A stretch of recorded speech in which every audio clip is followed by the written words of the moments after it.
Bienvenidos, amables televidentes, a Congreso y Sociedad, programa institucional de la Secretaría General del Senado de la República. Ha concluido la Feria Internacional del Libro en Bogotá. Hemos traído dos autores de obras infantiles, un género que está cogiendo mucho auge en Colombia. Ellos son Miguel Mendoza Luna y Cindy Infanti. Cindy Elefante, se hace llamar a ella. Miguel, bienvenido a este programa. Gracias, Néstor. Escritor y profesor universitario de literatura y creación, cree que al inventar historias, la realidad se altera y toma un nuevo destino, por lo cual es posible que existan finales felices en nuestras vidas. Su mayor inspiración son los ojos de su esposa y de su hija. Dice que allí habitan los misterios más fascinantes del universo. Está el texto absolutamente seductor. Para retomar este libro, ganador del Premio Nacional del Libro de Cuentos Ciudad de Bogotá por IDARTES en 2 ocasiones, con los libros Cuentos Cruzados y El asesinato de Edgar Allan Poe, ganador del Concurso Nacional de Literatura Infantil y Juvenil 2017 con el libro Chicas Asustosas y además Hermosas, que es el libro que tenemos en nuestras manos. Con la editorial Siete Gatos publicó el libro álbum Los Pequeños Yale y Hyde. Otras de sus obras infantiles y juveniles son Vladimir, el niño vampiro, Abraza tu miedo, La princesa lobo y la pintora, Los diarios secretos de las chicas incompletas. Una vez más, bienvenido, Miguel. Gracias. ¿Cómo se produce este libro, cuyo título me llamó particularmente la atención recorriendo la Feria Internacional de Bogotá? Chicas asustosas y además hermosas. Yo quería una galería de chicas maravillosas. O sea, yo creo, pues a partir de la dedicatoria que ves, que las mujeres en esta lucha maravillosa que han tenido que pasar a lo largo de la historia son las que siempre nos van a salvar, las que nos van a llevar a un mundo mejor. Y yo quería homenajear a estas chicas poderosas, a estas chicas que en ese carácter de diferencia hacen la diferencia del mundo. Y así empecé a imaginar algunos temas, algunos problemas que tienen los chicos, que es lo que yo he venido trabajando en mi literatura, cómo viven los jóvenes la soledad, cómo viven los jóvenes la enfermedad, cosas que normalmente creemos son del universo adulto o que subestimamos en los jóvenes, ¿no? Como, eso es la adolescencia, ya se les pasará. Y resulta que estos chicos están viviendo de una manera muy intensa, obviamente su depresión, no sentirse a gusto con nada, ni siquiera con su cuerpo. Y yo quería contar, intentar encontrar unas voces, que fue el reto más grande, ¿no? Yo mismo convertirme en esas chicas. Sí, me llamó particularmente la atención eso, cómo logra un hombre asomarse al mundo femenino y logra compenetrarse con los temores y los diálogos internos de los niños. Una de las cosas fascinantes que tiene la literatura es esa alteridad que te permite como lector. Tú te metes en la cabeza de muchos personajes, de villanos, de héroes, ¿no? Estás en la cabeza de Hamlet, estás en la cabeza del Quijote. Cuando eres escritor, la apuesta es incluso más intensa, ¿no? Voy a intentar sumergirme en el alma de alguien que no conozco. Sirve mirar la realidad, sirve mirar a tus amigas, a tu esposa, a tu hija, pero finalmente es un viaje interior. Yo creo que por un lado uno envidia como escritor a los escultores, a los pintores que pueden tocar sus materiales. Los escritores no tenemos esa espacialidad ni esa materialidad física, pero tenemos esa posibilidad de actuar en nuestra cabeza, de dramatizar todos esos universos, ¿no? Recuerda la famosa anécdota cuando se le pregunta a Flaubert sobre quién es Madame Bovary, y él dice, soy yo, ¿no? Como un gran secreto que dice, en mí también habita ese personaje femenino, en mí habita algo que seguramente no te muestro en mi vida cotidiana, pero que al final del día también puedo ser a través de la ficción. ¿De qué miedo te has reído y has aceptado al punto de reconocer que no eres tan fuerte como se nos exige a los hombres ser? La fragilidad yo creo que me ha definido a mí, el sentir, el experimentar el nacimiento de mi hija me hizo aún más sensible, me hizo aún más vulnerable. Yo te comentaba hace un rato que yo venía de la psicología criminal, tenía un libro sobre un estudio de casos reales de asesinos en serie, y era como mi nexo con la literatura y con la psicología que me apasionaban. Pero cuando nace mi hija, yo veo la fragilidad de crear una burbuja alrededor de ella, de pensar que en el mundo no existen los monstruos humanos, de que hay otros monstruos que son los de la literatura, que son mucho más hermosos, y ahí me reconozco yo en mi fragilidad. En este viaje, en este libro, tuve que recordarme a mí mismo como adolescente, que se refugiaba en los libros, que a diferencia de otros chicos, pues no encontraba cómo acomodarse en el mundo. Yo creo que sigue siendo el mismo problema actual del chico que tiene cierta sensibilidad hacia el arte, hacia la literatura, pero no lo puede andar diciendo. O sea, para mí, cuando le dije a mi papá que iba a estudiar literatura, no fue fácil para ese duelo que inmediatamente se establece, ¿no? Recordemos el gran Kafka, que le escribe una carta al papá precisamente reclamándole que no reconozca su sensibilidad, que no valore que él es un artista. Y aún así, pues Kafka no tuvo el valor de decírselo en la vida real. Escribe una carta que tampoco se la entregó. Y yo creo que eso es un legado que está en la cultura, que está en las familias, que está en esas relaciones. Cuando alguien dice, voy a ser escritor, voy a ser artista, voy a ser, ¿no? Muchas veces la fragilidad no es debilidad. Eso es lo que creo que hemos entendido mal, ¿no? El hecho de que el mundo me afecte, que yo sufra con lo que te pasa a ti, me convierte en alguien empático, pero no necesariamente en alguien débil. Ahí está la fortaleza, en poder sobreponerse, en poder entender el dolor de los otros para intentar, en este caso mío, pues convertirlo en unos personajes que ojalá los que lo lean, jóvenes o personas de cualquier edad, puedan reconocerse en eso que tú has llamado miedo, fragilidad, porque ahí es que somos humanos, ¿no? En el momento más vulnerable, la persona más poderosa del mundo, cuando está enferma, en un quirófano, en una sala de hospital, es la persona más frágil que hay. No hay forma de que todo ese poder económico que tenga no le sirva para nada. Ahí nos encontramos, en las fronteras, en la soledad, en el sufrimiento. Bueno, cuando a alguien se le muere, alguien a quien ama, somos iguales. ¿Sufriste de matoneo en la escuela?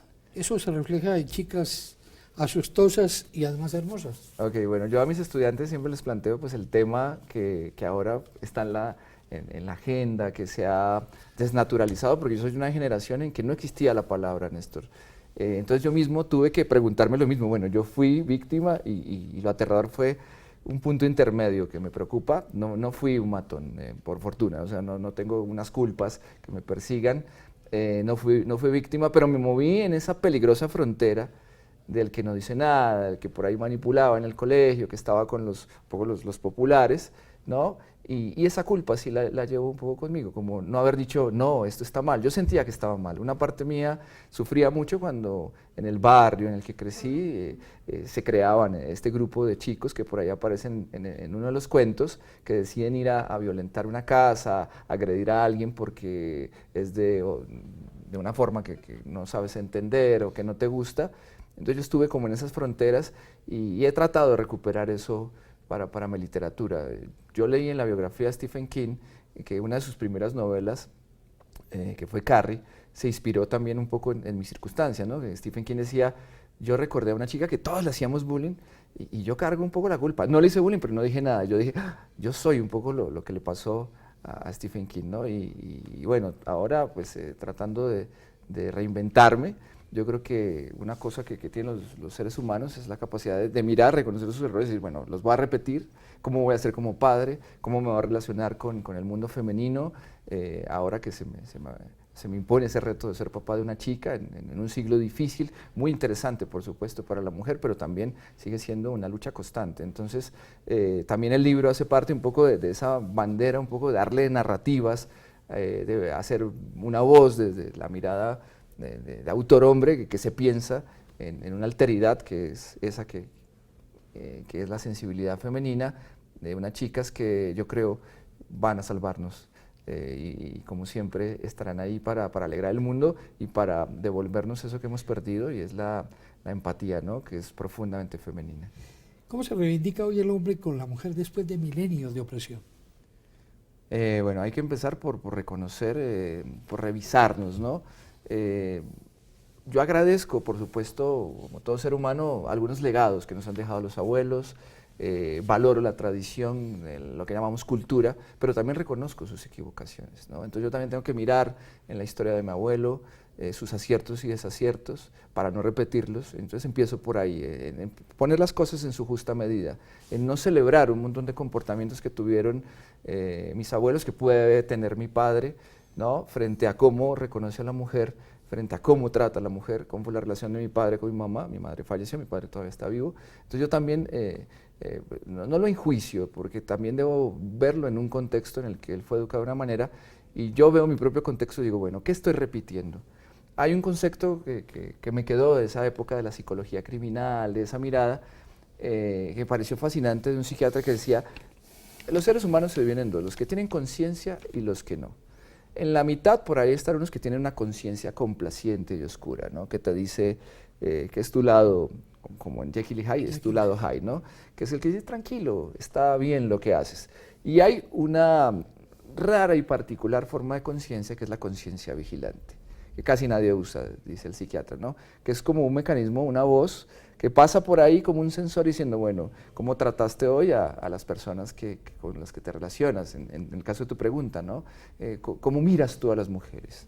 ¿No? ¿Son para ti un objeto? ¿Las mujeres tienen una relación de igualdad en tu mundo? ¿Es real? O sea, realmente eso que dices de que no hay que ser machista, ¿realmente lo estás aplicando? Entonces, mirarse, yo creo que es ese examen de conciencia, esa posibilidad de reinventarnos.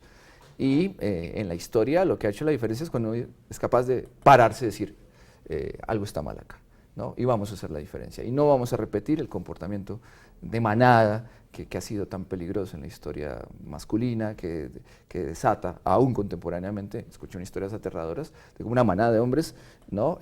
Agreden, etcétera, a una mujer. Uno dice, pero ¿qué es este primitivismo, esta cosa salvaje? ¿No? Está todavía en el mundo contemporáneo. Entonces uno se para y empieza a hacer la diferencia, repito, revisarse, bueno, cómo realmente entiendo yo en el territorio de mi casa, ¿no? Yo puedo declararme que no soy machista, pero cómo valoro el trabajo de mi esposa, cómo celebro sus éxitos, cómo se divide realmente, ¿no? Hay una anécdota ahí que muchos papás estamos repitiendo ahora, que uno va con su hija, las mujeres ahora trabajan mucho más, y uno está por ahí en el supermercado y alguien se acerca y te dice, muy bien por ayudarle a su hija, a su esposa, ¿no? Con su hija. Y yo me acuerdo que cuando me decían eso me sentía muy bien, no, le estoy ayudando a mi hija. Y dije, un momentico, no le estoy ayudando a nada, ella es mi hija, yo soy su papá. ¿No? Ahí hay unas pequeñas fronteras donde yo empiezo a reconocer que no he cambiado tanto como quisiera, pero que empiezo a entender un poco mejor cómo va ese mundo que lo señalamos como igualitario, donde la diversidad la abrazamos, pero no siempre es fácil. ¿Sufres como Juliana por tu aspecto en las redes sociales?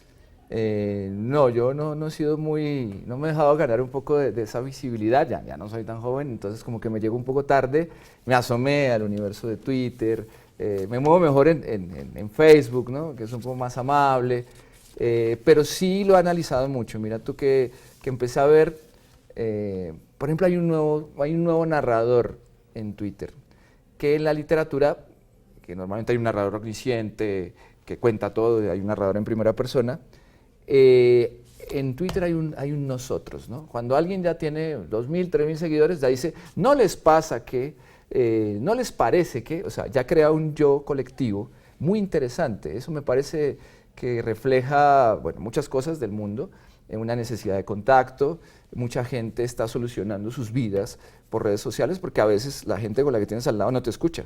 Dices que mira, estoy muy triste y estoy muy mal. Y dices, bueno, que estés bien. Y en cambio en una red sueltas eso, inmediatamente se crean lazos que yo creo que hay que analizar y que hay que valorar, no todo está mal allí. Pero digamos que la visibilidad, el reconocimiento son las cosas que ojalá pues, nunca me afecte eso, ¿no? La vanidad. Uno se alegra cuando ve un libro, uno se alegra cuando le dan un premio, pero también yo por ritual, el día que me gané el premio, traté de seguir igual, no comportarme extraño, ni seguía siendo yo, tratar de ser yo en lo posible, no creérmela. Le has ganado un jurado, que bueno, hay que agradecerles al jurado. Hay un libro y hay que agradecerles a los lectores de ese libro, ¿no? O sea, hay cosas maravillosas en la literatura para que te lean a ti, entonces yo a ti te lo agradezco de verdad, desde el alma, porque está Shakespeare, está los griegos, y Néstor dijo, hoy voy a leer a Miguel Mendoza, que nadie lo conoce, y entonces es un acto total de agradecimiento. Uno vive en la escritura para los lectores, pocos o muchos, ¿no? Yo creo que la trampa en la que ha caído un poco la visibilidad de las redes sociales también ha atrapado a algunos escritores, como que se vuelve un fenómeno ahí de lo que se llamó la mitogenia, ¿no? La obsesión por la imagen, que te vean, que te den likes. Yo creo que eso enloquece. Al final es otro tipo de mundo, es una ilusión. Lo bello de la escritura es que hay una conexión telepática, que alguien te lee por allá. Yo cuando empecé a escribir literatura infantil, Cuando cambié totalmente de género, una de las cosas más bellas que me pasó fue cuando alguien me escribe por redes sociales, la mamá de un niño, y me da las gracias por el libro, porque su hijo se llama Vladimir y al niño le encantó lo del vampiro. Y además es un niño con una historia muy interesante, una cosa médica que como nadie valora que alguien como él en la ficción, en este caso en un cuento, se llame como él. Esas son recompensas más bonitas que seguidores y esas cosas. Bueno, seguramente muchos reconocimientos más vas a tener con tu libro Chicas asustosas y además hermosas, ilustrado por Cindy Elefante, que es nuestra próxima invitada a este programa. Muchas gracias, a ti, gracias por su presencia en Congreso y Sociedad. Vamos a algunos mensajes institucionales y ya regresamos.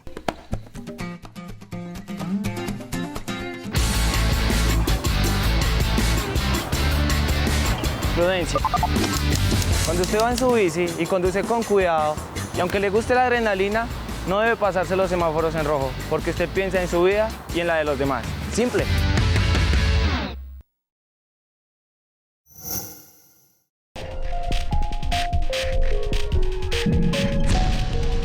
Colombia, país marítimo. El 45% del territorio colombiano está representado por mar. Los océanos de biodiversidad, comercio, tecnología, industria y recreación mueven la economía del país. Con el aporte del gremio marítimo, la gente de mar y la ciudadanía, la Dirección General Marítima vela día a día por la seguridad integral marítima, la protección de la vida humana en el mar y el desarrollo científico y tecnológico de la nación. Porque juntos consolidamos nuestro país marítimo. Gobierno de Colombia.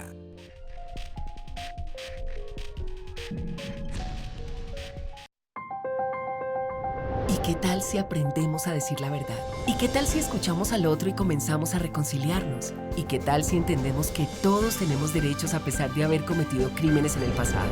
¿Y qué tal si aprendemos a reparar los corazones y permitimos que las heridas sanen? ¿Qué tal si comprendemos que nuestra sociedad merece estar en paz y que ésta sea estable y duradera? Y por último, ¿qué tal si abrimos los ojos y nos damos cuenta de que ninguna paz se consigue sin una justicia restaurativa y transparente? JEP, en marcha.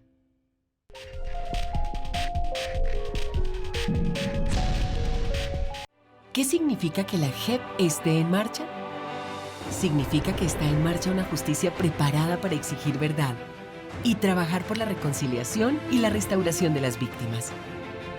Significa que está en marcha una justicia especial, capaz de entender el momento histórico que atraviesa el país. Significa que está en marcha una justicia nueva, que aprendió las lecciones del pasado. Pero ante todo, que la JEP esté en marcha, significa que somos un pueblo que sabe que la justicia es indispensable para lograr el país que todos anhelamos. JEP, en marcha.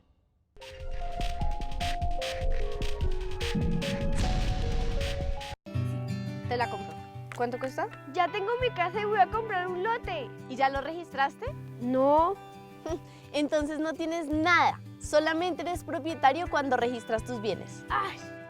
La Superintendencia de Notariado y Registro recorre el país con sus unidades móviles para que usted reciba información para legalizar sus tierras y sus inmuebles, y ya ha entregado más de 50.000 títulos de propiedad. Infórmese en www.supernotariado.gov.co. Recuerde, solo el registro lo hace propietario. Superintendencia de Notariado y Registro.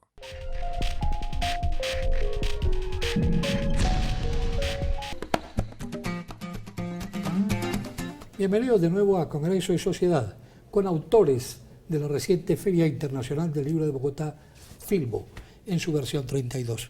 Nos acompaña Cindy Infante Sadera, o Cindy Elefante. Nació en Bogotá, Colombia, un domingo por la tarde en 1987. Desde pequeña le gusta dibujar, escribir, escuchar rock indie, bailar ritmos tropicales y jugar fútbol. Estudió artes visuales en la Universidad Javeriana de Bogotá e hizo la maestría en ilustraciones de libros para niños en Cambridge School de Inglaterra. Elefantes en el cuarto es su primer libro, un libro que le ha hecho famosa. ¿Por qué Elefantes en el cuarto? Hola Néstor, muchas gracias por la invitación y pues sí, Elefantes en el cuarto fue mi proyecto de grado de la universidad, de la carrera de artes. Tuvo algunos cambios en el proceso editorial, inicialmente se llamaba El Trasteo y en el 2016, primero yo tengo que decir que en el 2015 yo trabajé en la Feria del Libro en caja de las editoriales independientes. Y llevaba mis proyectos en la mano y, no sé, 2 años después sacamos este libro, Elefantes en el Cuarto, que es un cómic autobiográfico. Habla un poco de mi vida, de mi familia acá en Bogotá, de lo que es crecer, ir a un colegio de monjas, tener novio, haber tenido cuento con una niña en el colegio de monjas y bueno, es todo un proceso de autodescubrimiento y creo que eso fue como el gran punch, el gran éxito de Elefantes en el Cuarto. Sí, un libro autobiográfico. Empezó, como ya lo dijiste, como trabajo de grado hace 5 años. Descubriste por medio del cómic autobiográfico la mejor forma de conocerte, de contar quién eres. Y aquí pues el resultado. ¿Has ilustrado otros libros? Sí, yo, como dijiste, hice una maestría en ilustración de libros para niños. Yo me fui en el 2014, volví en el 2016 con Elefantes en el Cuarto y desde ese momento hasta el día de hoy pues no he parado. El año pasado publiqué un libro con Norma que se llama Arrullos y rimas para niños despiertos. Fue una selección de textos de Jael Gómez y son como traer los arrullos y las rimas a un momento más contemporáneo, como una luna lunera, sol solecito, para niños. Y este año pues lanzamos Chicas Asustosas con Miguel, que fue la novedad. ¿Por qué te haces llamar Cindy Elefante? Cindy Elefante porque cuando era pequeña había un niño en el colegio que se llama David, que me hacía matoneo, me la montaba, un bullying puro.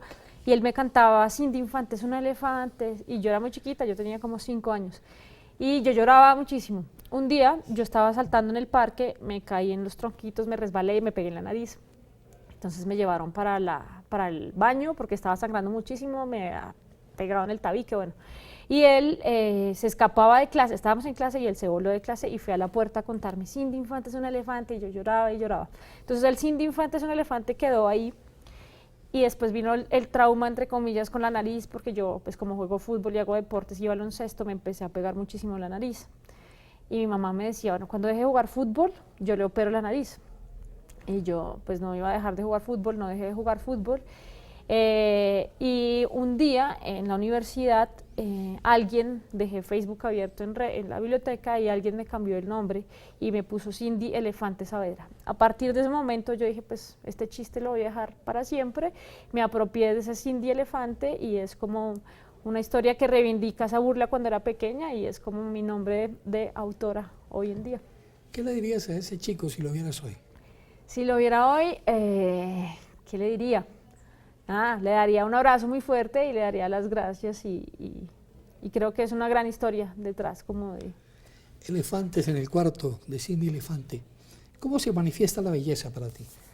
Para mí en las personas, yo creo que una de las cosas más importantes es la honestidad y la sinceridad. Creo que es algo que para mí refleja la belleza sobre todo de un corazón, que sea capaz de decir las cosas como son y que uno, pues eso lo tiene que valorar y eso es como una belleza que está implícita cuando ve a alguien.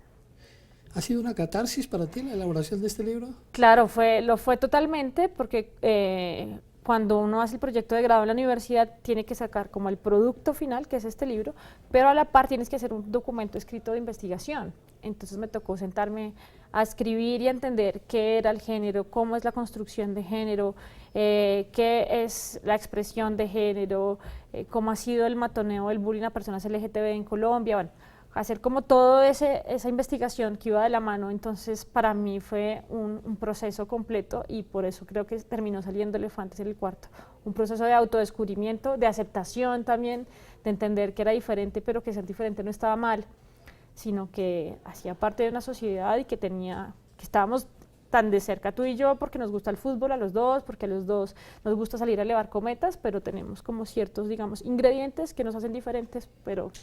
¿Eres militante de la comunidad LGBT? Sí, diría, más que militante, sí, me hago parte, me siento parte de esta comunidad y siento que en mi trabajo eso está muy reflejado. Me interesa mucho la lucha, no tanto por los derechos legales, porque los derechos legales están, pero es más como una lucha social, ¿sí? Como de aceptación, de entender que las personas LGTB se pueden dar besos en la calle sin ningún problema, en un estadio, y no hay por qué utilizar palabras como marica como un insulto, sino entender todo lo que está detrás. ¿Eres tan buena como futbolista que como ilustradora y autora? Yo diría que sí, con toda la humildad. Yo diría que sí. Pues a mí me hubiera gustado mucho en algún momento de mi vida ser futbolista profesional. Entonces no lo fui, pero hasta el día de hoy yo sigo jugando todos los domingos consagradamente fútbol. Eres ya famosa, se dice en el ambiente literario, con este libro de Elefantes en el cuarto. ¿Va por segunda o tercera edición? Yo creo que este año terminamos esta primera edición. Se ganó una convocatoria de la Biblioteca Nacional para hacer distribución en todas las bibliotecas públicas del país.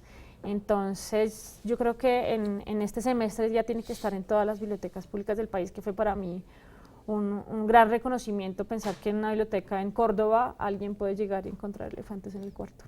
¿Te alienta el éxito de este libro a escribir otros similares? Claro, mi promesa es al final de este libro es que viene la segunda parte de lo que pasó, porque este libro terminó un poco en punta y también he recibido retroalimentación súper chévere de parte de personas de la comunidad o incluso de profesores de colegios de niñas que me dicen como, oye, a mí llegan a mi oficina, el rector de un colegio de curas me dijo como, aquí llegan muchas niñas teniendo problemas con su identidad parecidos a los que tú tuviste y lo que yo hago es mostrarles elefantes y ellas se alegran y eso para mí ya es ganancia, como que se sientan parte de la sociedad y no se sientan rechazadas. También me anima como a hablar de otros temas que seguramente van a estar en la segunda parte de Elefantes. ¿Quiénes son los compradores esencialmente? ¿Qué reconocimiento que recuerdes has tenido de algún comprador que se haya congratulado mucho con el libro? Este del sacerdote fue uno de los más gratificantes y también me acuerdo mucho un desconocido que me escribió por redes y me dijo, Cindy, yo no sé si a mí me gustan las mujeres ahora que tú tienes ese libro, como que nunca lo había pensado y creo que al final del día el libro no se trata solamente sobre la orientación sexual, sino también sobre otros temas de identidad. Fue como uno de los grandes, de las mejores retroalimentaciones que recibí. Muchas gracias, Cindy, por estar en este programa Congreso y Sociedad. Muchas gracias, Néstor, por la invitación. Muchos éxitos con tu libro y con los nuevos proyectos editoriales que seguramente vendrán. Muy amable. A ustedes, amables televidentes, los invitamos a contactarnos a través de nuestras redes sociales. Los esperamos aquí, en Congreso y Sociedad, en una próxima oportunidad.